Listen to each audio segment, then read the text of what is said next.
한 주간 잘 계셨죠? 한 주간? 예, 한 주간 어떻게 보내셨습니까? 하나님의 은혜 속에서 하나님께서 늘 보호하심 속에서 잘 계셨을 줄 믿습니다.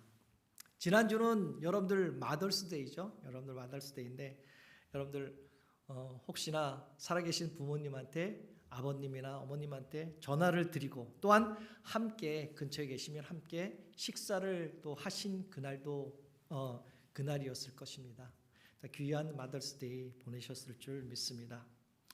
지난 몇 주 동안요, 거의 한 달이 되었나요 모르겠지만은 계속해서 새로운 그 변이 바이러스 코로나 증상으로 인해 어려움과 확진자들이 다시 많아진다는 뉴스가 계속 나오고 있습니다. 그럼에도 불구하고 우리 사랑하는 성도님들 항상 조심하시고요. 감염되지 않도록 여러분들 그 긴장 늦추지 마시고 건강에 조심하기를 주님의 이름으로 축복합니다. 저는 2주 전에요. 도장에서 제가 4살 때부터 약 한 5년 동안 태권도를 가르쳐 주던 학생이 저희 도장에 찾아왔습니다. 어렸을 때는 아빠 품에서 힘들다고 울면서 있던 아이가 벌써 17살이나 된 성숙한 아가씨의 모습으로 저를 찾아와서 만나게 되었습니다. 사진도 이렇게 나와 있지만은요. 찾아온 이유는요. 이번에 세계 태권도 대회, 월드 태권도 대회가 세계대회죠. 세계대회에서 동메달을 땄다고 자랑하러 저한테 왔어요. 또한 그 은혜에 감사하다고 이렇게 찾아온 것이죠.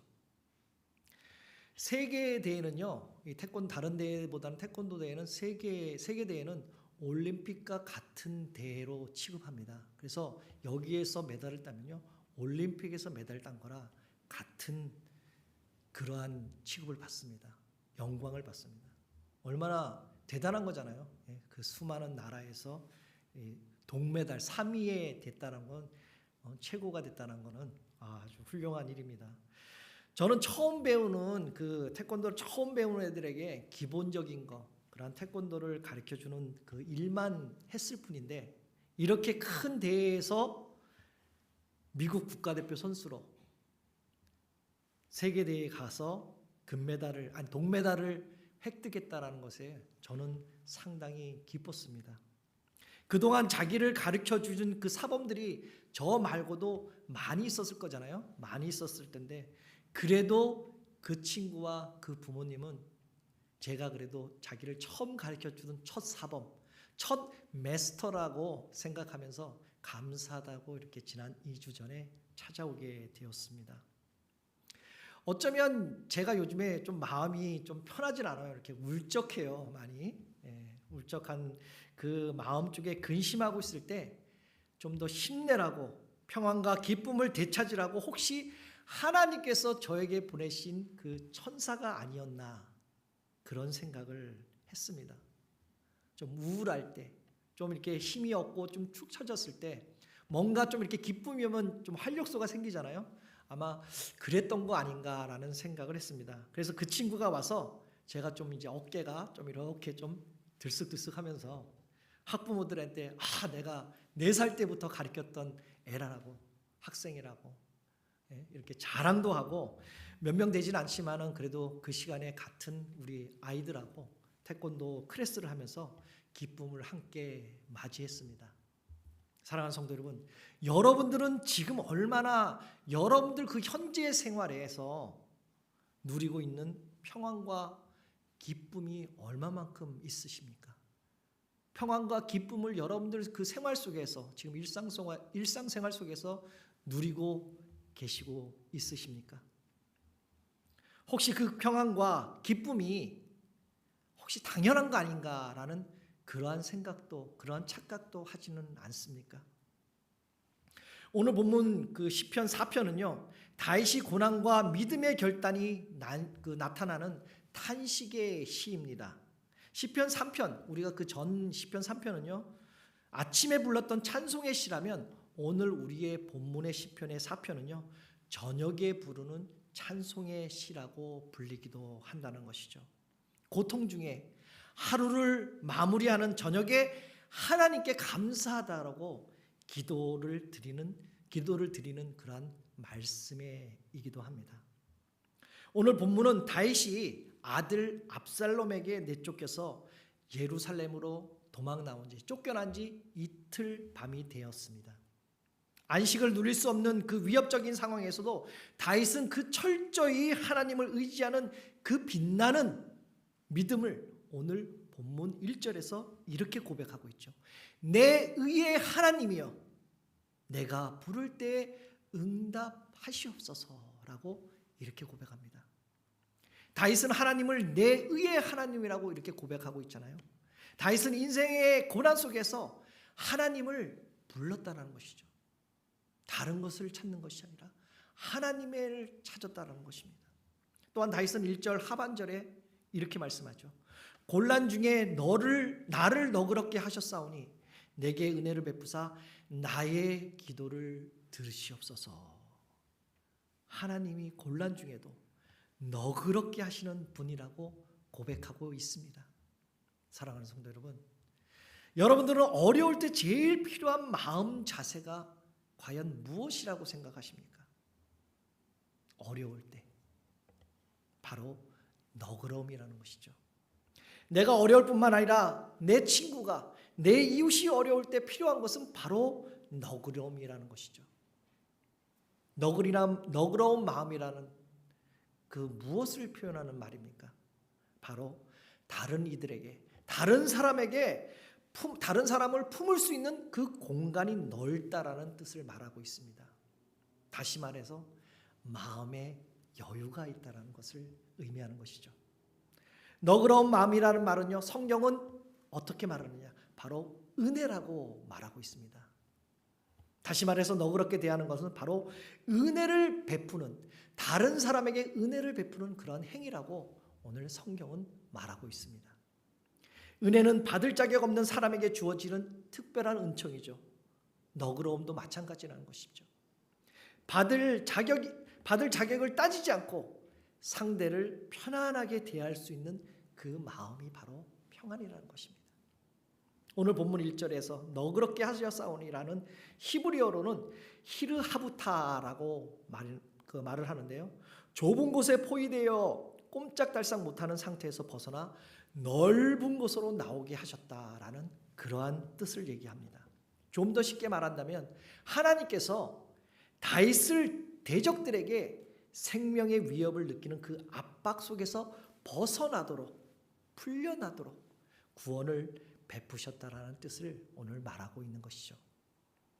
정당하지 않은 비난과 고소가 빗발치는 그 상황에서도 끝까지 인내하며 선이 악을 이길 수 있는 그 비결은 우리 자신이 아닌 우리가 믿고 있는, 의지하는 하나님께 있다는 것을 말씀하고 있습니다. 사랑하는 성도 여러분, 여러분들은 고난을 당할 때 어떠한 대상을 의지하고 계십니까? 우리가 인생을 살아갈 때 어떠한 어려운 일을 만날지 않을 수가 없잖아요. 매일매일 지속적으로 만나잖아요, 어려운 일들을. 그때마다 우리의 문제를 인간적으로 또는 이성적으로 풀어가는 것이 아니라 하나님께 기도로 풀어나가야 한다는 사실입니다.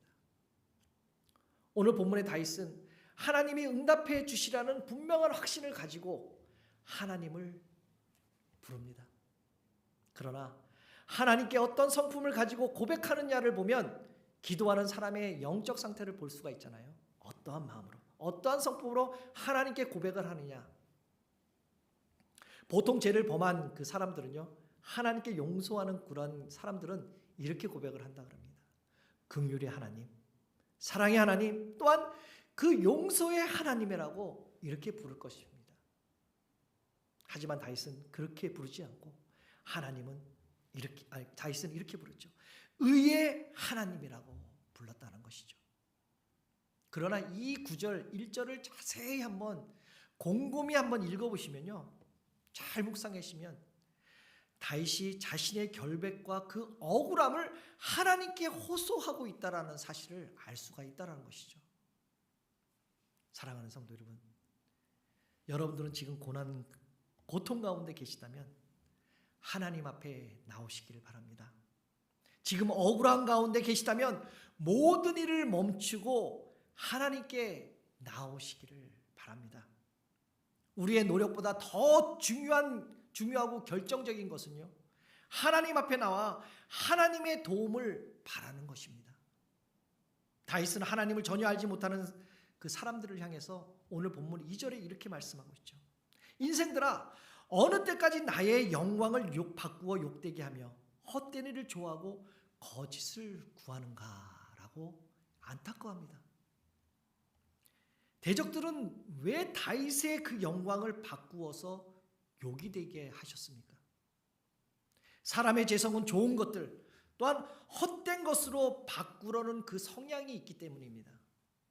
좋은 것, 아름다운 것, 또한 영광스러운 것들을 나쁜 것으로, 추한 것으로, 또한 수치스러움으로 바꾸는 이유는 바로 우리 안에 기쁨이 아닌 우리 안에 죄성이 있기 때문에 그거를 바꾼다라는 것이죠. 4절에서는 다윗은 대적을 향해 이렇게 얘기합니다. 너희는 떨며, 이 말씀의 뜻은 하나님의 징계에 대한 두려움을 떨며 죄를 더 이상 범하지 말아라. 분노함으로 죄를 짓지 말고 더 이상 하나님께 죄를 짓지 말으라고, 악행을 그치라는 그러한 권고의 말씀이기도 합니다. 또한 5절에는 적극적인 권면을 하고 있죠. 의의 제사를 드리고 여호와를 의지할지라라고 권면하고 있습니다.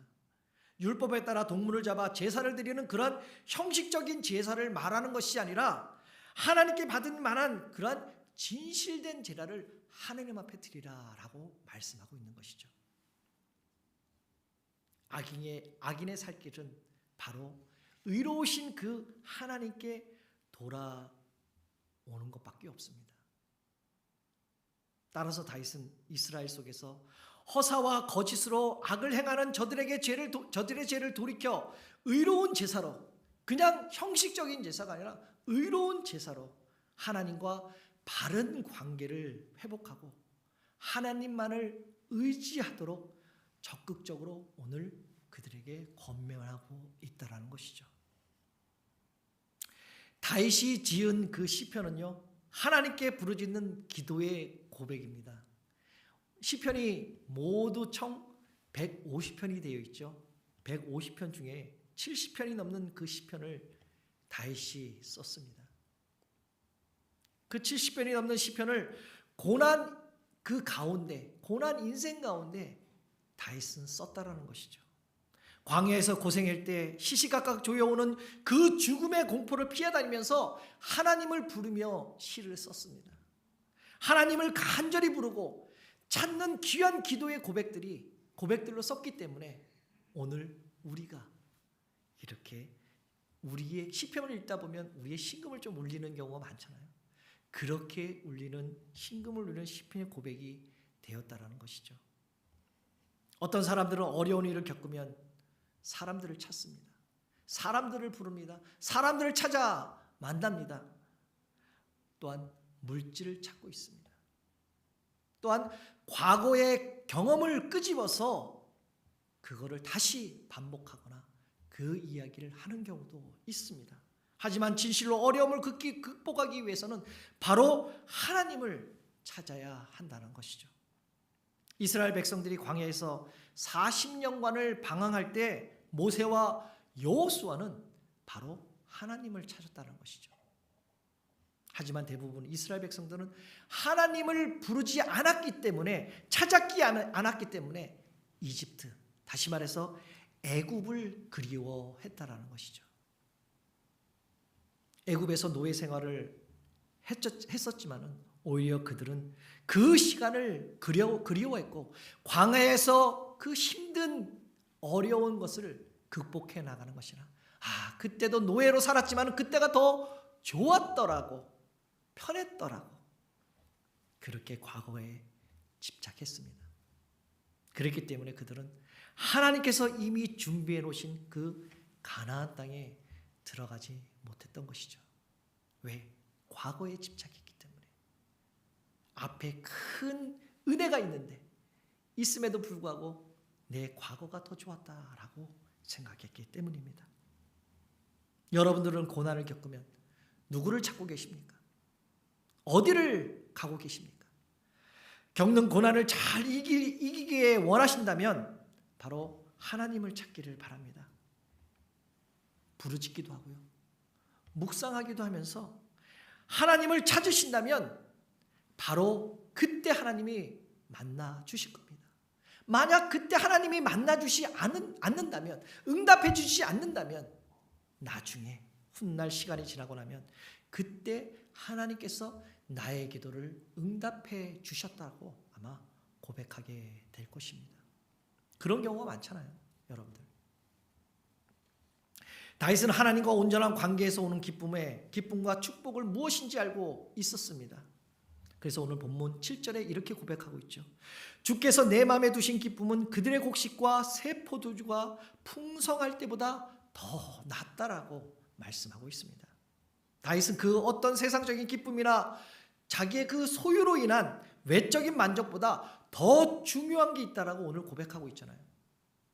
세상이 주는 기쁨, 세상이 주는 기쁨, 세상이 주는 물질, 세상이 주는 그 요소들보다 추수할 풍성한 곡식과 새 포도주보다 하나님께서 부어주신 그 기쁨이 더 크다라고 오늘 고백하고 있는 것이죠.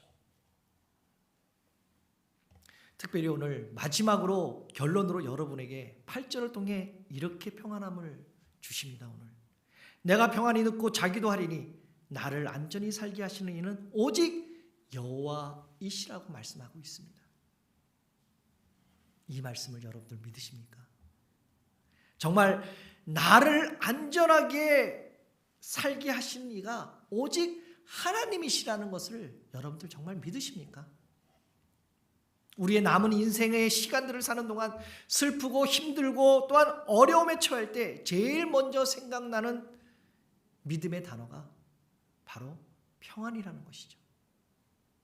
저는 기도할 때마다 이런저런 또한 걱정할 때마다 하나님께서 저에게 주시는 말씀이 있습니다. 바로 여러분들이 잘 알고 있는 요한복음 14장 27절 말씀이라는 것이죠. 평안을 너희에게 끼치노니 곧 나의 평안은 너희에게 주노라. 내가 너희에게 주는 것은 세상이 주는 것과 같지 아니하리라. 너희는 마음에 근심하지도 말고 두려워하지 말아라. 저는 이 말씀을 주실 때마다 마음에 평안이 있다는 것이죠. 여러분들은 어떻습니까? 이 말씀을 생각날 때마다, 주실 때마다 평안이 있으십니까? 또한 찬양의 능력 가운데 있는 것은 누구보다 저보다도 아마 여러분들이 더 잘 아실 것입니다. 찬양은 어려움을 걷어내고 두려움을 떠나보냅니다. 찬양은 깨어지는 그 마음, 깨어지는 마음을 다시 회복해 주십니다. 그러한 하나님의 능력이 있다는 것이죠. 특별히 찬양 가운데 말씀의 가사로 은혜로운 그러한 찬양들, 그러한 찬송들이 많이 있잖아요. 말씀 후에도 부르시겠지만은 찬송가 412장 내 영혼의 그윽한 깊은 데서 맑은 가락이 울려나네 하늘 곡저가 언제나 흘러나와 내 영혼을 고이 싸네 평화로다. 하늘 위에서 내려오는 그 사랑의 물결이 영원토록 내 영혼을 덮으소서라고 고백하잖아요.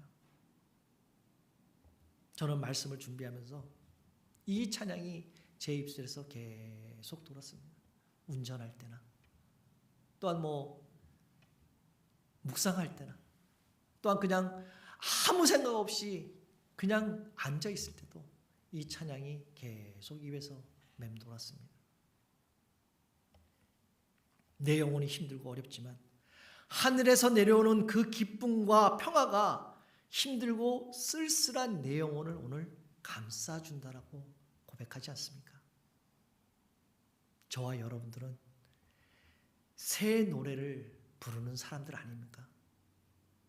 우리의 입술에 찬양이 터지면 승리의 삶을 살 수 있다는 것이죠. 찬양에 하나님의 능력이 있는 줄 믿습니다. 찬양하는 가운데 우리의 영이 깨어나고 하나님의 임재가 깊이 경험하게 될 것입니다. 여러분들 영으로 하나님을 보시기 바랍니다. 그러면 하나님의 임재 가운데 여러분들이 머물 수 있다는 사실입니다. 지금 우리의 일상 속에 누리는 평안과 기쁨에는 찬양이 있는 줄 믿습니다. 우리에게 필요한 것은 하늘에서 내려오는 평안의 찬양인 줄 믿습니다. 우리가 아까 예배 시작할 때 우리가 제일 먼저 하는 게 뭐죠? 찬양이잖아요. 우리가 아까 전도사님 인도로 함께 우리가 찬양을 했지 않습니까? 매주일마다 이렇게 찬양하는 것이 그냥 시간 때우는 게 아니잖아요. 그냥 형식적으로 찬양하는 것이 아니지 않습니까? 여러분들 이 찬양할 때 정말 마음의 문을 열도록 하나님께 영감 있는 그런 찬양을 해보시기 바랍니다. 그렇다면 찬양할 때 믿음이 생겨나고 믿음이 일어나고 여러분들이 침체되고 있고 우울했던 그런 감정이 다 사그러지고 하늘의 축복이, 하늘의 그 맑은 가락이 여러분들의 영혼을 덮으시고 깨워주시고 적셔주실 줄 믿습니다. 세상은 코로나로 온 세상은 난리가 났잖아요. 또한 전쟁으로 우리가 경제가 힘들어지고 또 물가가 치솟아 올라 온통으로 힘들고 시끄러운 세상에도 불구하고 하나님은 언제나 그 자리에서 내 하나님인 줄 믿습니다. 하나님은 우리의 완전한 왕이시고 아무리 어려운 상황 속이지만은 하나님을 찬양받기에 합당하는 분이십니다. 이것이 우리의 찬양이 되기를 소망합니다. 하나님을 높여드릴 때 우리는 환경에 그 문화에 또한 내 생활에 짓눌러 있지 않습니다. 예배를 통하여 우리의 시선을 하나님께 고정하시길 바랍니다. 하늘에 그 시선을 끌어올려서 찬양할 때 세상을 이길 수 있다라는 것이죠. 오늘 본문의 다윗은 1절에서부터 대적으로 인한 고통과 탄식으로 하며 기도를 시작했습니다. 그러나 평안한 가운데 오늘 8절로 마무리를 하고 있습니다. 거짓과 비막 속에서 주께서 평안함과 안전을 통해 참된 삶과 안식을 누린다고 고백하면서 오직 진정으로 나를 구원하시는 분은 하나님이시라고 확신하고 있다는 것을 우리는 오늘 말씀 가운데 알 수가 있는 것이죠. 사랑하는 성도 여러분, 영적 전쟁에서 승리하는 비결은요, 단 한 가지밖에 없습니다. 오직 하나님 앞에 나오는 것입니다.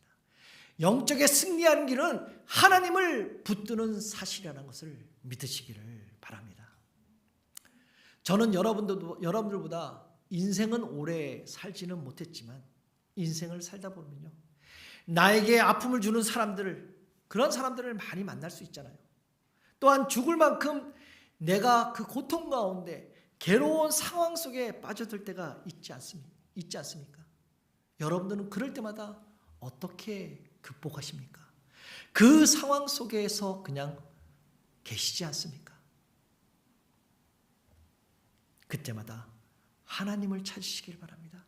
그때마다 하나님을 신뢰하시길 바랍니다. 그때마다 하나님께 부르짖으시기를 바랍니다.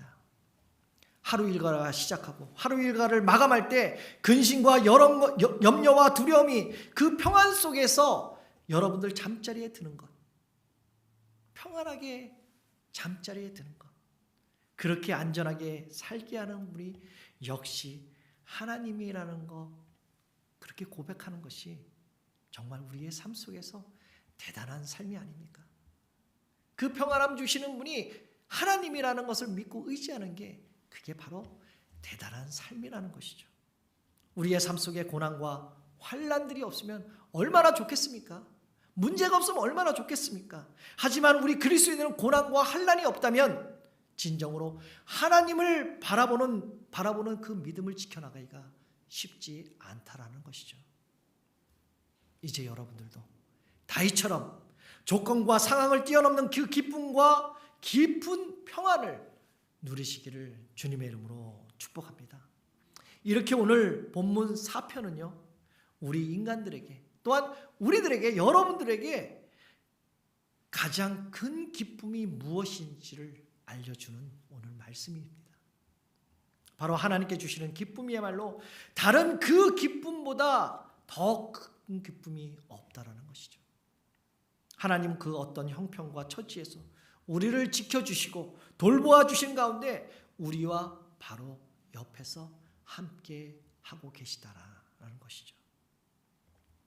이제 우리의 대적자들이 음모를 꾸미고 거짓말을 하고 조롱하고 하나님의 이름을 욕되게 할지라도 저와 여러분들은 하나님만을 바라보고 우리 올해 교회 표가 뭐죠?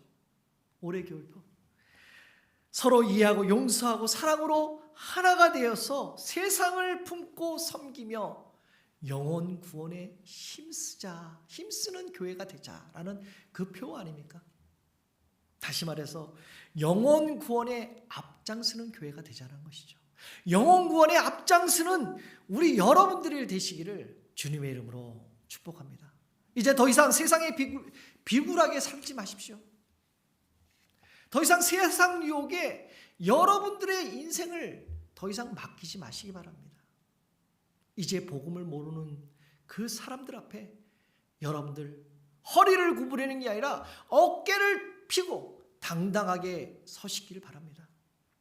당당하게 하나님을 선포하시기를 바랍니다. 이것이야말로 바로 예수 그리스도의 이름을 부르는 것이 우리의 평안과 우리의 믿음인 줄 믿습니다.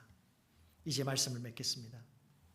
지난 2년 넘게, 아니 아직도 코로나 바이러스로 인해 고통 속에 있지만은 이마저도 나에게 주시는 축복으로 내가 너를 단련시켜 정금같이 귀하게 쓰겠노라는 그 말씀을 힘입어 하늘에서 내려오는 그 사랑의 물결이, 그 맑은 가락이 내 영혼을 흠뻑 적셔 내 영혼이 다시금 소생게 되어서 하나님은 언제나 내 하나님이라는 그러한 진실된 고백을 하시는 여러분들 되시길 다시 한번 주님의 이름으로 축복합니다. 함께 온라인 예배 드신 모든 분들 정말 복된 하루하루의 고백이 되기를 다시 한번 예수 그리스도의 이름으로 축복합니다. 우리 시간 찬양할